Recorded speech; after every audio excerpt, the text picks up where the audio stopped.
Today was the last day of the odd-even scheme. The Kejri government is calling this a big success.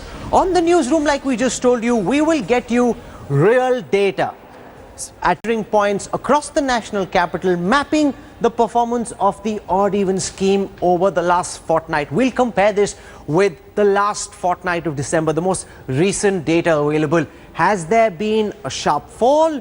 Has there been a marginal fall? Has there been a fall at all? Or have the pollution levels actually gone up? This is a story you don't want to miss. But before I get you the numbers, let me take you through what the Kejri government feels about their scheme. As far as the AAP government is concerned, odd even has been a successful experiment. Our Delhi bureau files this story.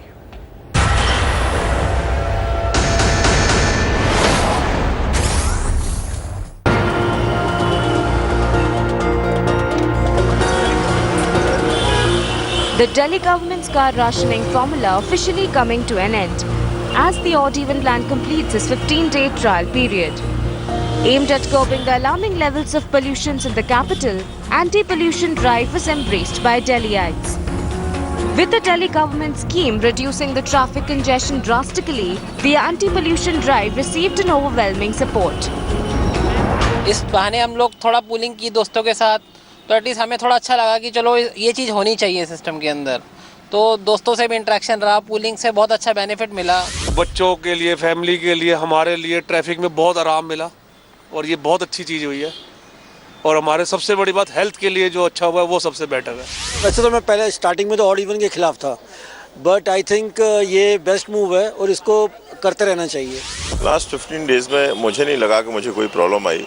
Metro में जो रसेस था वो normal से थोड़ा बहुत ज़्यादा था, लेकिन कहीं कोई मुझे इनकन्वीनियंस फील सच नहीं हुई। मुश्किलें तो कुछ नहीं आई, बेटर था और ट्रैफिक में बहुत कंट्रोल था, जिसकी वजह से मतलब जाने में कहीं पर भी टाइम जो लगता था हमें वो बचा हमारा। While many believed the even odd traffic curbed the air pollution levels, others had their own doubts. Continue होना चाहिए, बट मुझे एक लगता है इसमें प्रॉब्लम ये आ सकती है कि फिर लोग और गाड़ी लेंगे कि जिसके पास अभी नहीं है वो फिर ऑड लेगा, तो इवन है ऑड लेगा। And some people might buy CNG car. मैं कहूँगा कंफर्टेबल तो नहीं है, इनको सबसे पहले डिब्बे बढ़ाने चाहिए, क्योंकि यहाँ पे 8 लेन्स हैं, मैक्सिमम 6 डिब्बों की गाड़ी आ रही हैं। जो 7 और 8 वाले 6 में 5 में आते हैं तो भीड़ इतनी हो जाती है कि सांस लेने में दिक्कत होती है। Brushing aside the criticism, Delhi government gave its ambitious anti-pollution drive a thumbs up. Pollution कम हुआ, लेकिन जो सबसे ज़्यादा लोगों को इसका महत्व नज़र आया वो था कि सड़कों के ऊपर कंजेशन कम हो गया। सड़कें खाली हो गई दिल्ली की, जहां लोग 1 घंटे में पहले पहुंचा करते थे वो आधे घंटे में पहुंचने लग गए। But even as Delhi government indulges in chest thumping, the jury is still out on whether the scheme had an impact on air pollution levels. हम जब आधी कारों को सड़क पे दिल्ली में चला रहे थे ऑड इवन के दौरान, तो हमारे अनुमान में 20 से 25% पोल्यूशन लेवल नीचे जाना चाहिए था। और ये जो 400 से 300 जो डेटा आया है वो इस बात को सबूत दे रहा है कि इस दौरान 20 से 25% पोल्यूशन लेवल नीचे गया है। After the initial euphoria, Delhi is assessing the full impact of the even odd plan and whether the city has any plans to expand the curb in future. With Swati in Delhi, Bureau Report, India Today.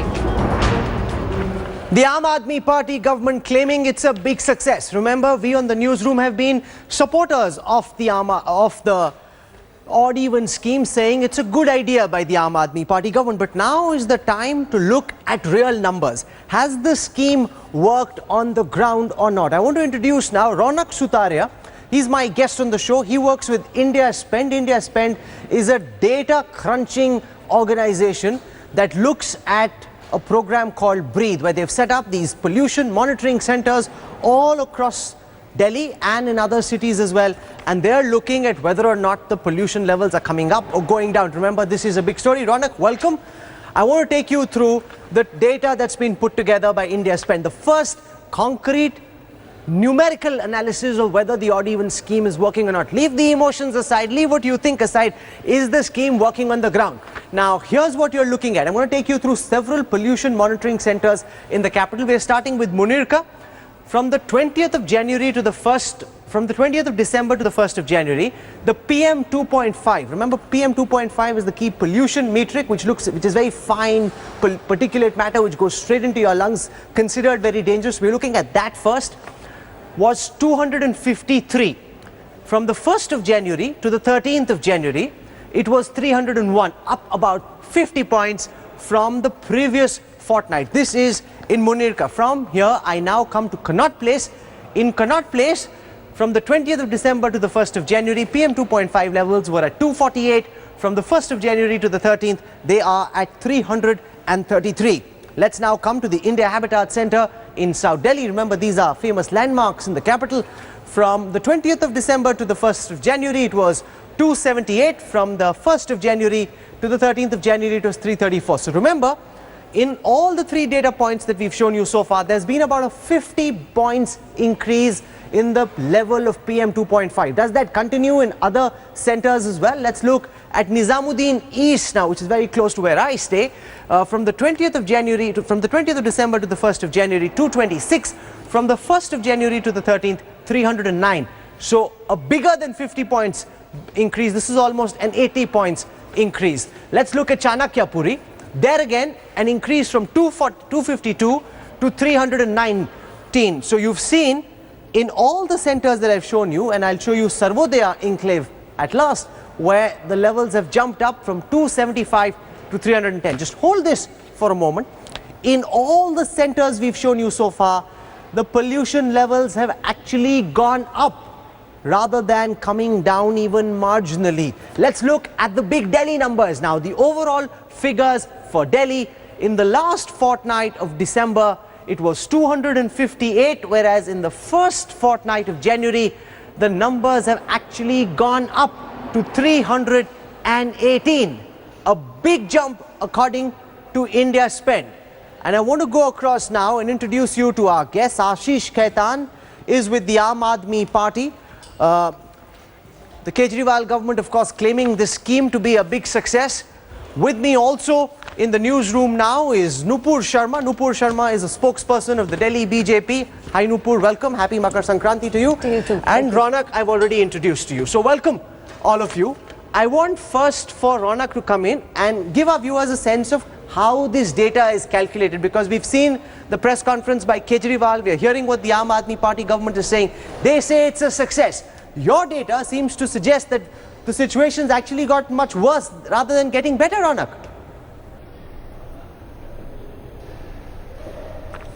Yeah, so we have put out about 20 sensors all over Delhi, and most of these are laser sensors which calculate particulate matter 2.5 and 10, and they have been streaming real-time data every 5 minutes since the 1st of December, and we've been collecting this data and aggregating this data on our servers, and we have data from December to now, and that's what we've been looking at. We've been looking at numbers coming from these sensors in real time.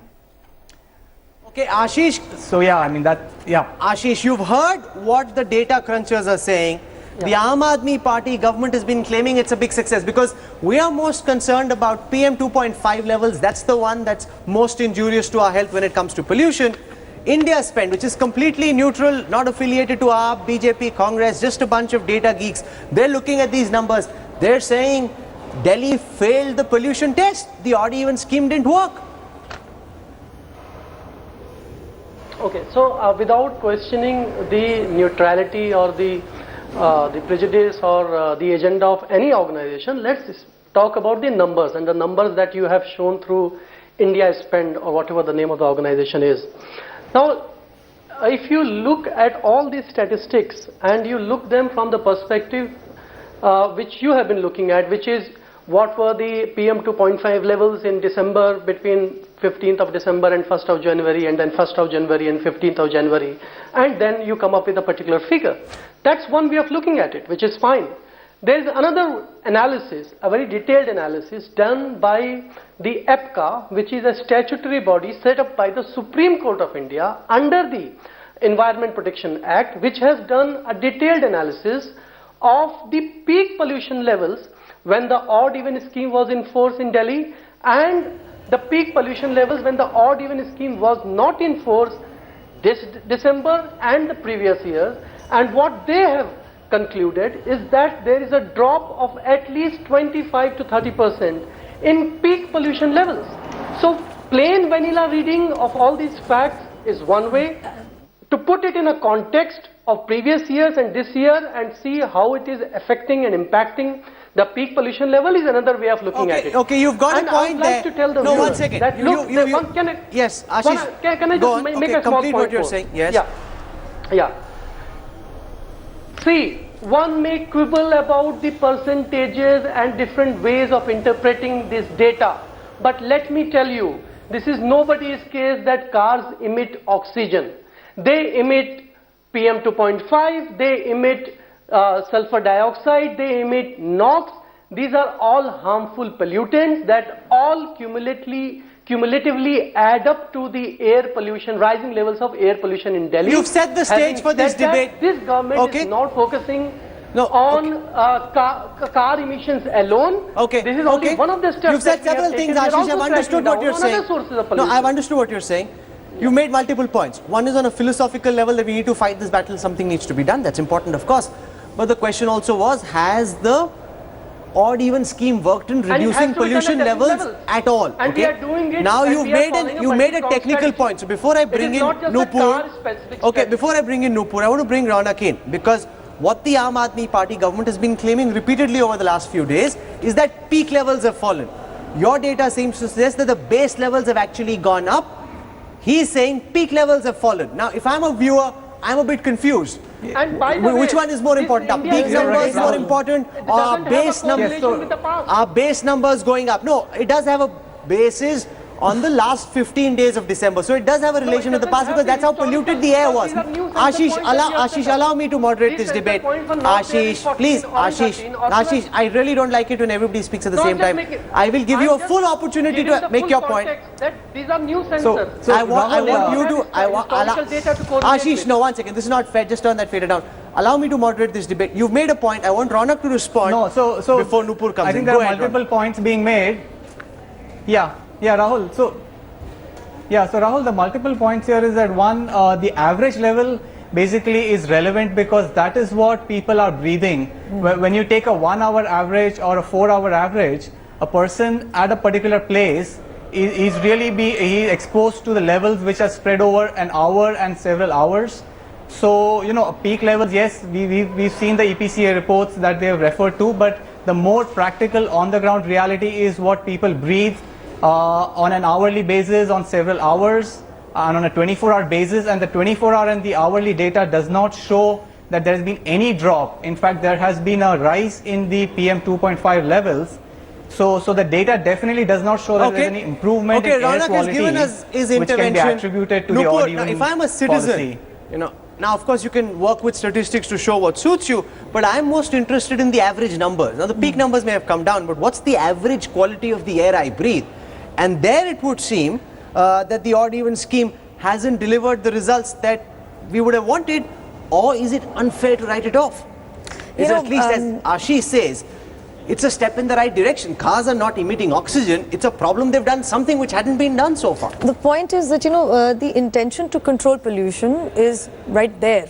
But the fact is that, as I said on day one of the scheme, that what are you doing simultaneously?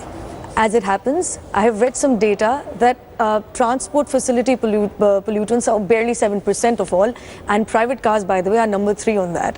You exempted two-wheelers, you exempted commercial trucks. What logic is this that post 10:30 if trucks ply, commercial trucks ply, diesel trucks ply, it's going to be less pollutant and perhaps emit less smoke? That is just silly. There's no logic to it.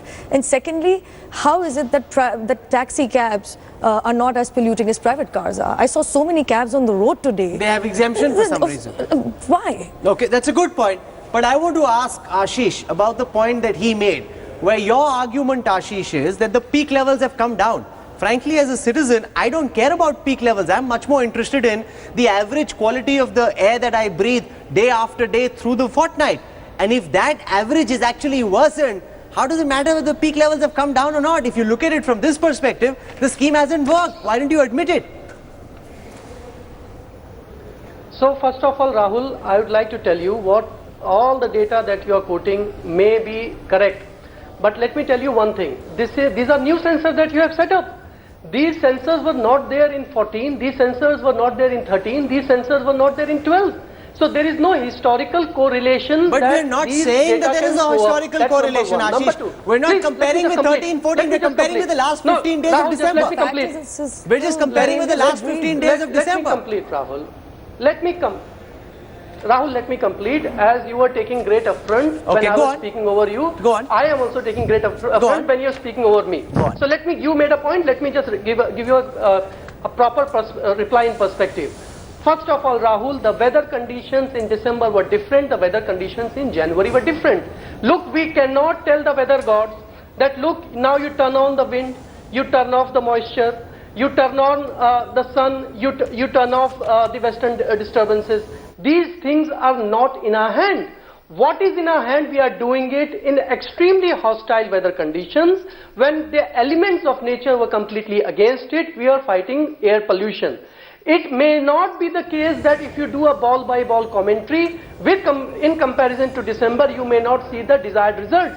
But if you look at all the historical data from the base stations, stationary stations, and look at it historically, then you will find that Delhi scored a significant victory in combating air pollution. I'll get the numbers to respond to that. No, you made this point.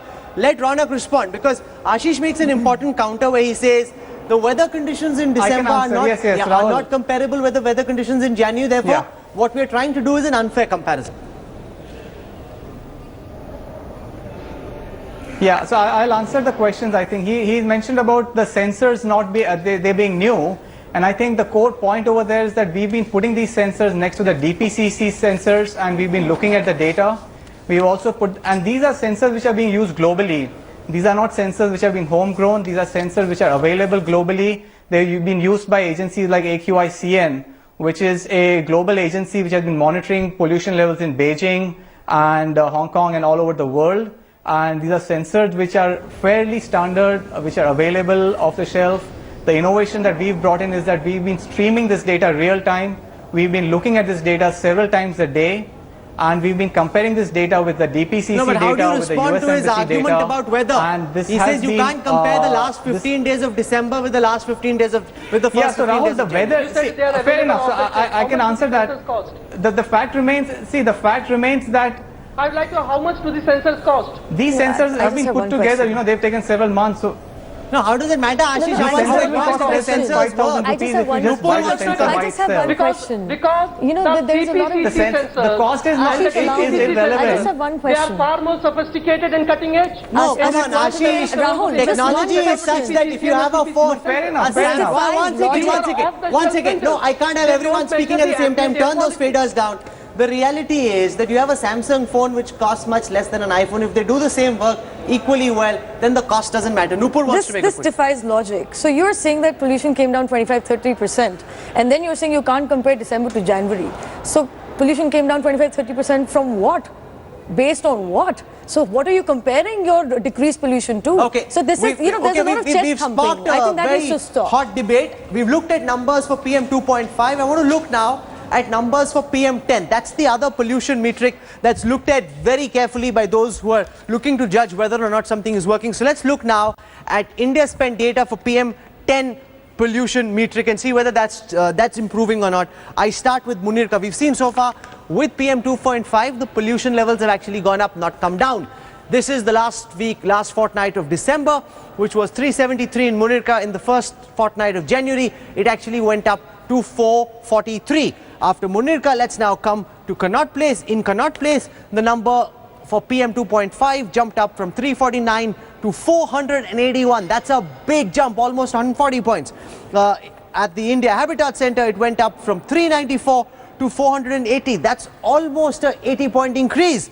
At Nizamuddin East, from 352 to 385. That's more than 130 points. The levels of PM10 going up. Now there's Chanakyapuri, where the numbers have gone up from December's 359 to 446, almost 100 points. At Sarvodaya Enclave, they've gone up from 364 to 409. Not as bad as the other places, but bad overall. Now, here are the big Delhi numbers.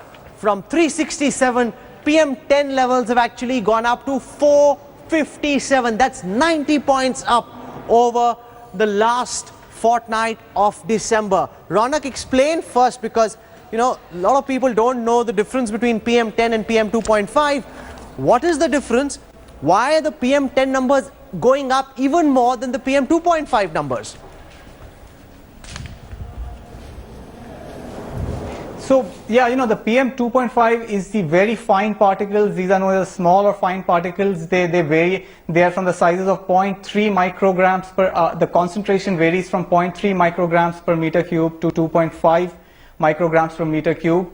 The PM10 particles, in size they vary from 2.5 microns to 10 microns.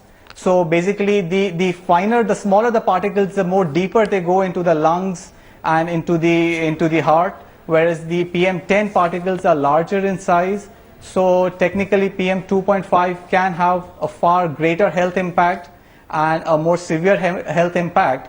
PM10 of course is larger, and it also definitely has a health impact also. Okay, yes. Ashish, the so PM2.5 levels parameters that people monitor for air across quality. Delhi, PM2.5 was up 70 points, whereas the PM10 levels are up 90 points, which means the PM10 metrics are even worse than the PM2.5 metrics.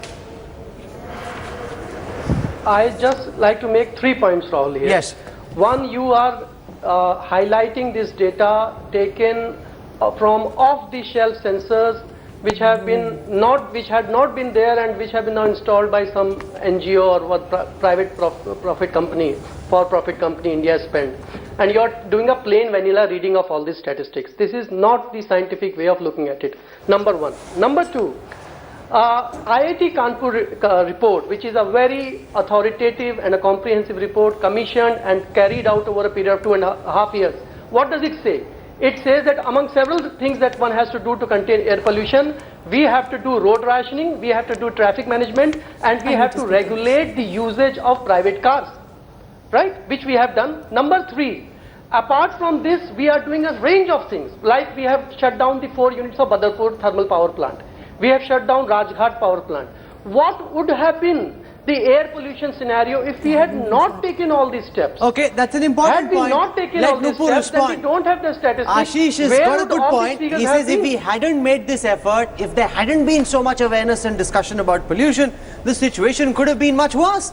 Well, you know, the fact is that, you know, there's a lot of 526 crores worth of noise here. The reality is that a lot more could have been done. For example, median paving. For example, trust me, vacuum cleaning of roads would perhaps not be on a budget of 526 crores a year. That's a good point. Where is that? Let Ashish respond. You spent 526 crores in that muffler ad of Arvind Kejriwal and other publicity. Nupur Sharma says if you'd spent it on vacuum cleaning the roads, we would have actually had concrete numbers. And mind you, the advertisement also goes on to say that you replaced your car with a two-wheeler. Allow me to finish, Ashish. You replaced a car with a two-wheeler, which is, by the way, amongst the transport vehicle pollutants, is on the highest number. 36% or something. Yes, Ashish, go on. So what are you propagating? I think there's more of a class divide. You wasted money. So respond to that charge. So the last we heard about the Swachh India campaign, the Modi government had spent 100 crore rupees just on newspaper ads of Swachh India campaign. See, that's the whole country. Ashish, don't compare Delhi to the whole country. Please, and a lot of work has been done there. Don't do that. You spoke over me as well. Listen, don't do that. This is not Times Now. This is Rahul Kaval show. Let's let Ashish maintain some decorum. Let me just complete. So what I'm saying is that I can go on ad nauseum about the total money that Mr. Modi spends on his 10 lakh rupee suit or maybe more, and the money that he spends on his foreign travels, and the money that he spends on his ads. You bought 10 new cars. If you're going to go on that tangent, let's not allow this. You bought 10 new cars only for odd even politics. Let him say what he wants. Freedom of speech. I'll give you an opportunity to make a counter. Go ahead, Ashish. Please, go ahead. Yeah. So let's talk about the efforts that we have taken when the Supreme Court of India, you are doing that, when the Supreme Court of India has been appreciative, like, look, here's a government that is doing something. When the High Court is saying that here's a government that is doing something. We have started this journey. This is a long journey. This is not the be-all and end-all of fight against air pollution. We have to do it together, and this is the first step this is not the last step. Okay, final words. I'm out of time on this broadcast. I have a very exciting story. I have a very important story. I have something very important I to have say. a very important story for our viewers on the other side of a quick break. The NSG is facing real problems. I'm out of time. I want to give some space for that. Final words. Okay, Nupur, you go first. You know, Ashish, it is easier to just tom-tom and do a lot of backpatting. Reality is that the Indian government has already taken a decision to jump right from Bharat stage 4 to Bharat stage 6, which ensures that pollution levels by cars go down. I'm sorry, there's no tom-tomming about it. You did not hear 526 worth of muffler-wearing advertisements on television about it. That's the reality. Okay. And by the way, Ronak, final words. I'm out of time. So quickly, you've heard the arguments. Let's conclude this debate. Yeah. So Rahul, I can answer a couple of points which Rahul, a couple of points about what Ashish was saying. I think to challenge the censors is completely unnecessary because we have the data and we've compared the data with the DPCC data at Connaught Place. It's very close to it, and we are very happy to put this next to all the DPCC sensors. So there is no question about sensors being a problem here. The data is available. It's completely out there for everybody to see. About his point about this having a direct impact on pollution, the odd even formula, I think we are not challenging any kind of government issues here. All we are saying is that the science and the data is not backing what the actions they are trying to take, and the fact remains that PM 2.5 levels are remaining in severe and hazardous category for the citizens. And if something actually has to be done, then it has to be done to bring these down. Okay. The policies and all are very good, and if the effect they are bringing is to lower the congestion levels of traffic, then that's very nice. But to say here's where we end this debate, and I want to just put this in context from our perspective. You know, the first and foremost thing is that we have to fight this battle. We can't sit back and not fight this battle.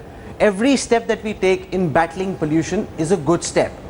The other reality is citizens must know the truth. If the numbers have gone up, then we must say pollution levels have actually worsened. We can't claim that pollution levels have gone down when they actually haven't.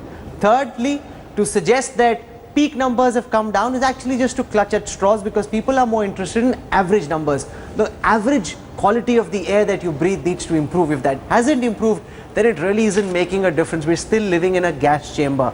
Fourthly, we need to leave politics aside. Everybody needs to work together. The reality is Kejriwal is in power in Delhi.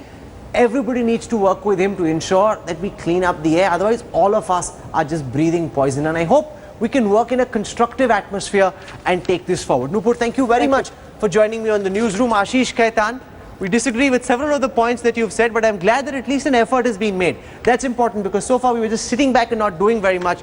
Ronak, despite what Ashish is saying, you know, I must appreciate the effort that you're making in putting the Breathe program together, because this is important outside of government agencies to give citizens the opportunity to monitor real-time data. That is crucial, because we can't just let it to government agencies to tell us what the numbers are. Citizens must keep an eye on government as well, and that is important. Ashish Khaitan, Ronak, Nupur, thank you very much for joining me on the newsroom. Okay, now we will shift tracks. We'll just move on from all the political news from the national capital, and let's just talk about a college in Delhi, SRCC. It's a noted college. So, guys, do you know why he's Kukkar Kamalda? Because he's a Delhi boy.